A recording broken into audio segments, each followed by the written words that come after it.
Hello and welcome to another edition of Athletes Corner. And today we got special guests. We got my man Matt Gaffney in the building. What's going on, man? What's up, man? How you doing? Good, man. How are you, man? Good. I've been chilling. Yeah, man. Your 4 years is up and about to graduate in like a week. Yeah, I know. It's crazy. I can't believe it. Yeah, like you said, like how fast does it seem like it just went? It went by so fast. I just like remember like it felt like I was looking at photos of some of my friends from like freshman year, and I was like, I can't believe that. It was like 3 years ago. It's like crazy. I know everything just flew by so fast, you know. Yeah, and it's like a lot for you these 4 years, a lot for the program these 4 years, man. Just like as a basketball player and as a student athlete, what was just like the 4 year growth for you has been both in the classroom and on the court? Yeah, I've definitely grown through like just kind of like my work ethic. I feel like so middle school I was pretty good. I worked hard in school. I worked hard at basketball, stuff like that. But I feel like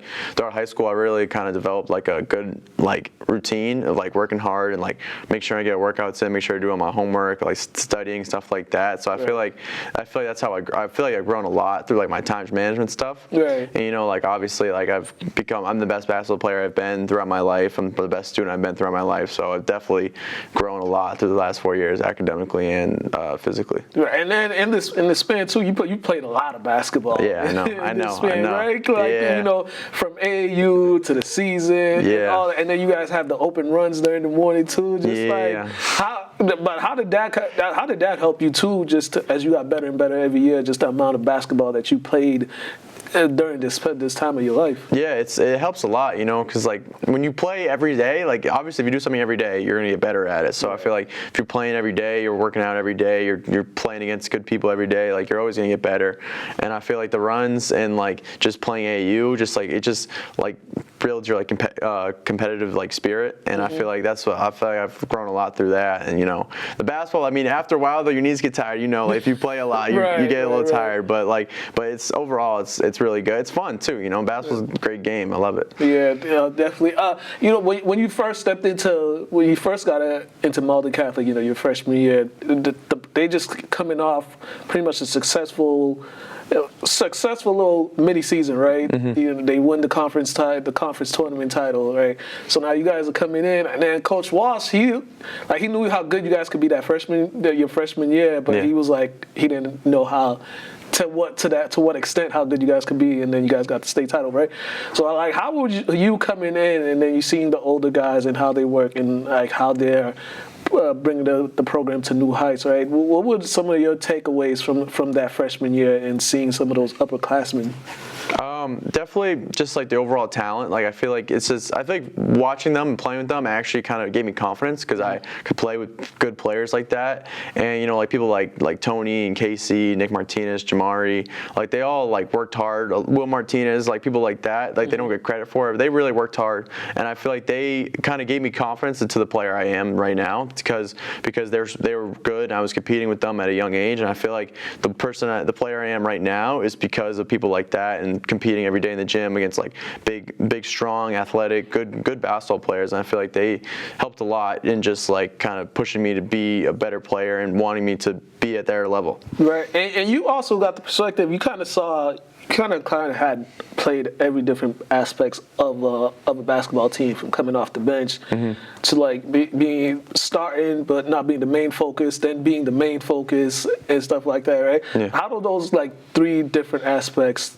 What was like your vision, and how did it make you see the game a lot easier from those aspects? Yeah, so like come off the bench, like I knew I needed to like make an impact, either whether that's like defense, rebounding, passing the ball, bring the ball up, stuff like that. So I learned different aspects. So I kind of like you get into like more of like a role player if you come off the bench and you do what's best in your role. And then as I kept becoming a starter, I'm scoring more. So I gotta like, if I don't score this many points, like we're gonna lose, but like we could still possibly win. And then when you're like the main guy, if I don't score a certain amount of points or like I don't do what I need to do, like we're probably going to lose. So it's a really interesting. I think it's going to help me a lot for college because I feel like I've learned how to play each individual role. So when my time comes to play in college, they like coaches can look at me and be like, oh, you played all these positions. Like I feel comfortable playing in every position. I'm not going to be like out of sorts if I don't start right away or if I do start, like stuff like that. Yeah, and then one other aspect I always noticed is like the leadership. It was always each year different leaders were stepping up. You talk Tony, talk Casey, you talk Nick, Will Martinez, right? And each one had their turn. First it was Tony, then it was Nick, then it was you, right? Yeah. How were you ready for those roles when your time came? How were you? How much prepared were you? So knowing coming in freshman years, you were able to see what it takes to be a leader of the program. Yeah, I was definitely prepared a little bit, but I wasn't prepared fully. I still my junior year and this year, I would text Tony and reach out to him and ask him questions about what to do to help be kind of like a leader. So it's still like a work in progress, I would say, and just in general for everyone, even for myself. I feel like it's a work in progress, but I feel like they set an example of just working hard and doing extra stuff, shooting after every practice, stuff like that, stuff that I try to project onto my other teammates as well. And I feel like Nick really shot after every practice, and that was a big thing. That was a big thing with me and Bo too. Was we would shoot after every practice. So I feel like this year I try to push my teammates to shoot after every practice.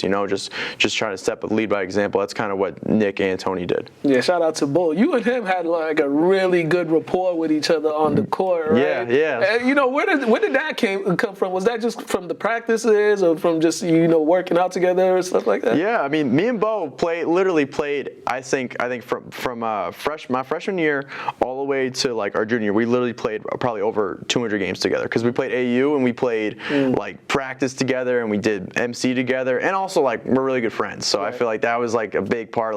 We played basketball together, and then we'd also hang out after with our friend group and stuff like that. So I feel like that's how we really came close together. Yeah, definitely. You guys definitely had a lot of success, right? 3 out of 4 state titles in 4 years, right? We're able to get it done this year, but still had a hell of a run this to get back there, because it's hard to get back to that point 4 years in a row when everybody's aiming at you, right? When you guys win the first one, you come back. You want to get that second one, but the target is there. Everybody's hunting for you, and you guys were able to just get through it and capture it.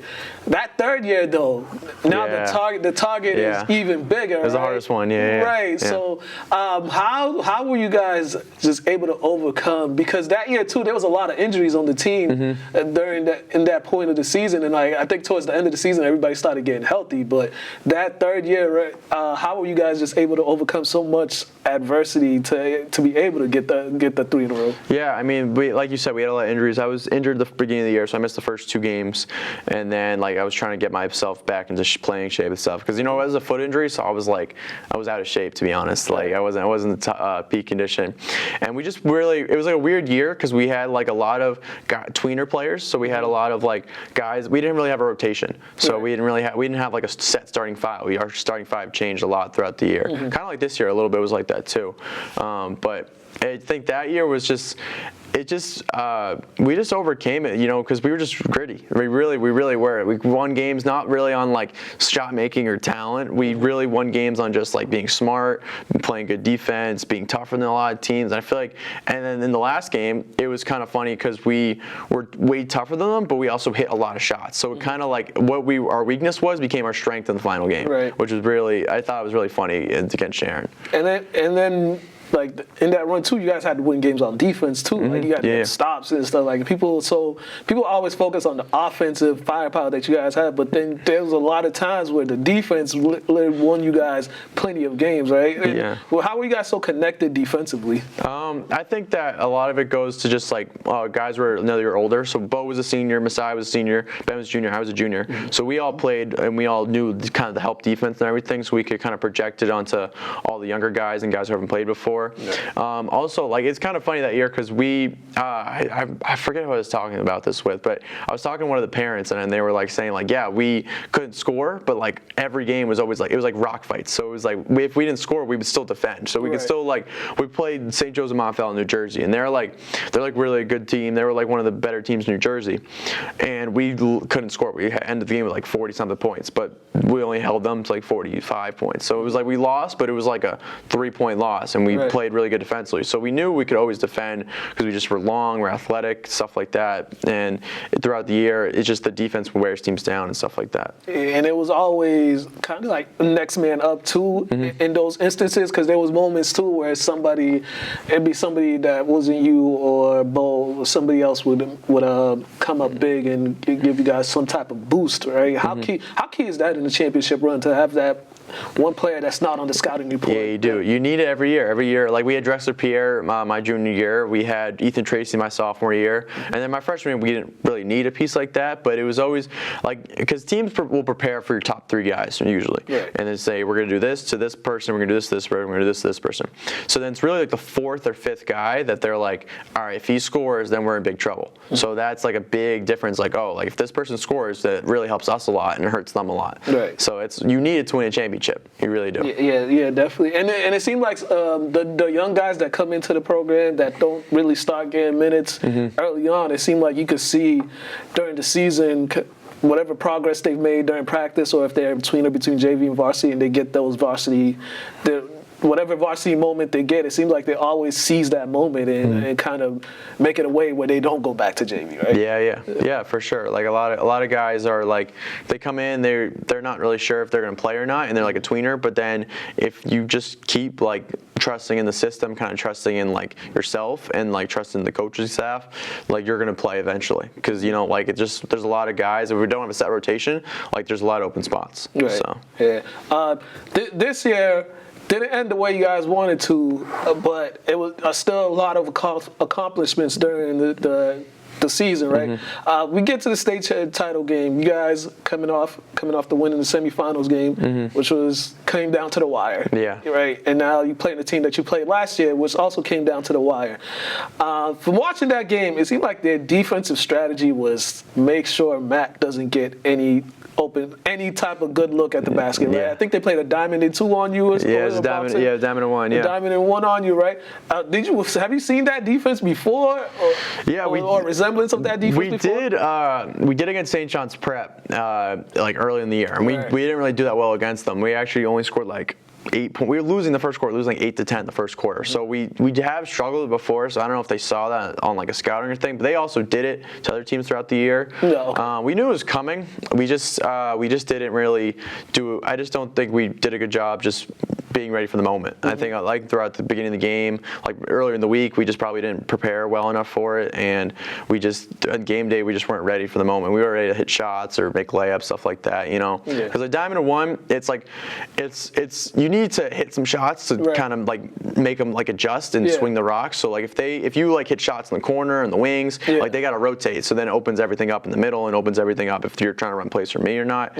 So we just did a good job doing that. So and basketball is such a make or miss leagues, because make or miss game, I should say. And from that game, some of the shots you guys were getting was shots that you guys wanted to. It was like, and it just was like, this is just not our day right now. Yeah. Like, it was like guys would get the open look, and it's like go in and out, and just back rim, and it just seemed like the rim wasn't friendly that day. Nah, we only hit 1 3, and they hit I think about like 6 or 7. So that was the difference in the game. Yeah, but I mean, that's just basketball. Yeah, it is. That's literally just basketball. Yeah, and we gotta give credit to those guys too, because they executed the game plan really well. Yeah, they did. In that aspect. Right? Season ends, right? Losing in that way, season end, what kind of goes through your mind when it's like, this is my last game in this uniform for this program? Yeah, it's brutal. It's tough because it's like you try to think about all the positive memories, but it's really hard because it's like your last memory is like not a great memory, and so it's tough. I'm not gonna get over it for a little while. I know it'll still stay with me, but I still look at my career as like a great career. It's still successful. I made a lot of great relationships with all my teammates, and I had fun this year. We were really good this year, so I really thought this was like one of our better teams, to be honest with you. Like I really thought it was one of our overall more talented teams. But it was a tough loss. And you guys also, I mean, you yourself, two-time back-to-back Herald Dream Teamer, back-to-back Globe Super Team, right? Getting those accolades are just like how much appreciative are you, and just like how fulfilling is that for you? Because it's rare that guys get it back-to-back in back-to-back years, but you were able to do that. Yeah, I appreciate it a lot. You know, it's always great to get recognized for like accomplishing things and playing well. So I'm thankful for both of those. And you know, the Herald and the Globe have really, they've shouted me out. I've been on their things for like since a sophomore. So I appreciate both of it for them. Yeah. Also, you played on one of the more popular AAU team, Middlesex Magic, and you talk about having a loaded team at Malden Catholic, but then the AAU team that you guys had last year, it's quite the loaded team with so many guys. I mean, you got Ryan, Tegan, Fury, Robbie. Robbie was on there. Is Alex on there too? No. So it was the Under Armour team, and then it was the HSL team. So I was on the HSL team. So it was like me, Thomas Fernando, Rob Fiore, John Kelly from Central, Charlie Williams from New York. It's like Jamari Robinson, Tegan, Ethan. She's from Go St. Paul's. So we won the HSL. So we were one of the better teams in the country, to be honest. Yeah, playing high competitive AAU like that, right? Going across the nation against other like top players and stuff. Just being able to do that, and also seeing just like other talent and stuff like that. How did that help you when you work on your game? When you seen like what some of the other players in the country look like when they're on the court with you? If it's good, because things with the Magic team is so funny is because we like played so well together. So it was like it was like hard to like kind of work on your own game because we moved the ball so well. Right. But when you go against we played against a kid that on George Hoey. He's like a 6-foot guard. He's going to Butler. He was really good. But like a kid like that, like we beat him, and it was like it was one of those moments where you look at it, and you're like, yeah, I can really compete against some of the top level talent in the country, you know. And like our coach, I got to shout out Lambros, Papa Lambros. Great name, but I got to shout him out. So because he's a great coach in the way that he looks at like your skill set, and you could ask him, you're like, so like, what do you think I need to be working on? Like, so he would like sit down with me, like talk to me like what I need to be working on. He sat down with me before the live periods talking about what I need to work on, and then like during the live periods after one of the games, he came and sat with me like looking at film with some iPad. I don't know where he got the iPad from. He never had an iPad till that, and he was going through film with me about it. So like he's a great coach to tell us what we need to work on, and like the program, the team we had was a great team to kind of like our strengths really were heightened in it. So but like overall, as you look through against other competition, you could see what you need to work on, but like the team itself, it just really helped you like with your strengths. And it seemed like this past basketball season, everybody on that team had a heck of a senior year, right? Ryan, I think he won. He's got a bunch of awards and stuff like that. And so many guys also were able to get Division I offers or get some type of offers and go to school, right? How much confidence did that help you when you and made it easier for when you get back at playing at MC, going through that and then coming over here? Your confidence? It's so much easier, because when I played throughout the summer, I was like, all these kids are way better than the kids I'm playing against, and like I was like the MVP of the HSL, and I'm like, all right, like so these kids can't compare to these kids. So you think like that as a basketball player, you're my confidence was like coming into the season was like at all-time high. Like throughout the season, it was really high because I was confident in my abilities. I feel like I've really got better as a player, and I showed it during the AAU season, so I could show it more in the high school season. Yeah, definitely. You made that decision.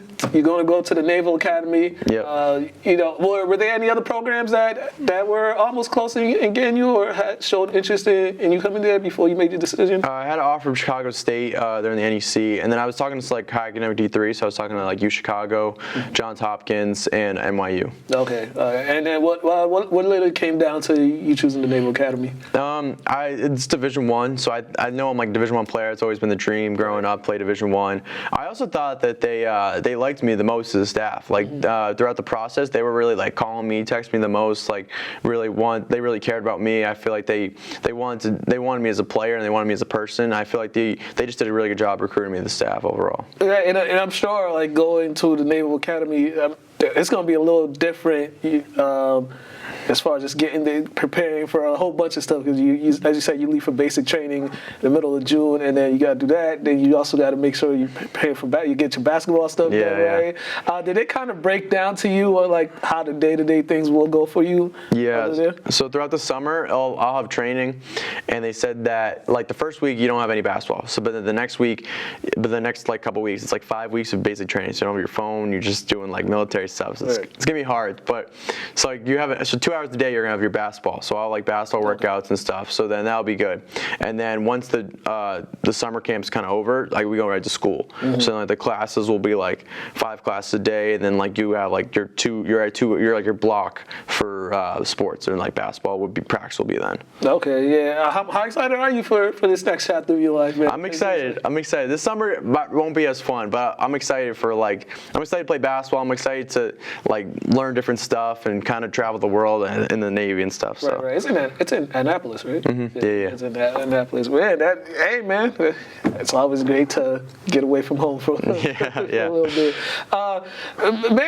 If anybody, man, appreciate it as always. Yeah, man. Thank you, man. Appreciate it. If anybody will get in contact with you, man, just plug in your social media and all that. Okay. That's your camera right there. At the Matt Gaffney on Twitter and Instagram. Yes, sir. Make sure you check him out. If you haven't read the articles on him in the Herald or the Globe, go online. They're up there and all that stuff. You guys been watching Athletes Corner. We out of here.